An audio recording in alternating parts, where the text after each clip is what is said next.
Mēs daudzus gadus pētam dzīvībai bīstamās infekcijas bērniem un nonākuši esam pie līdz pavisam maziem neiznēsātiem.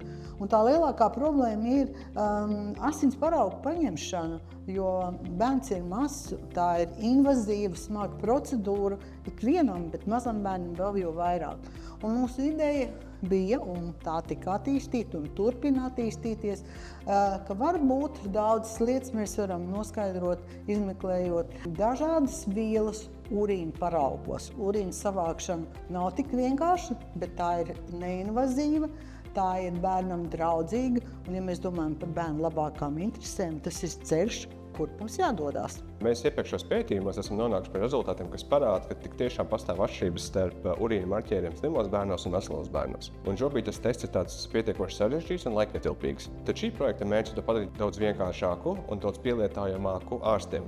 Tad mēs pāriesim no šķidra urīna uz papīra kartiņām, kas atvieglos ārstiem paraugu iegūšanu, kā arī meklēsim veidus, kā ātrāk un lētāk veikt mērījumus, kas šobrīd notiek ar diezgan specifisku aparatūru, ko pēc tam mēs varētu izstrādāt ārstiem. Pētījums sadalīts divās daļās.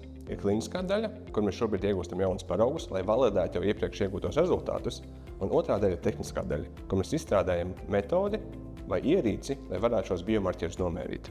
Šobrīd mēs validējam, vai mēs varam pāriet no šķidra urīna paraugiem uz papīra kartiņām, un mēs testējam dažādas veidus, kā veikt mērījumus, ko varētu pārvērst pārnēsājumā ierīcē.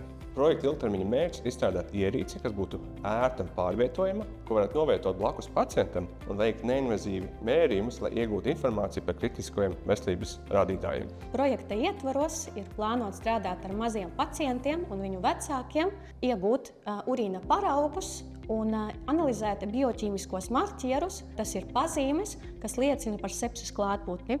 Urīna paraugus jaundzimušiem nav grūti ievākt, un galvenais, ka šī ir neinvazīva procedūra un nesāpīga. Ārstiem klīniskā praksē tas nozīmētu ātrākus rezultātus, labāku un lētāku diagnostiku, kā arī kopumā klīniski uzlabotos tas, ka samazinās antibakteriālās terapijas lietošanas nepieciešamība un arī, protams, vissvarīgākais samazinātos medicīnisko atkritumu daudzums.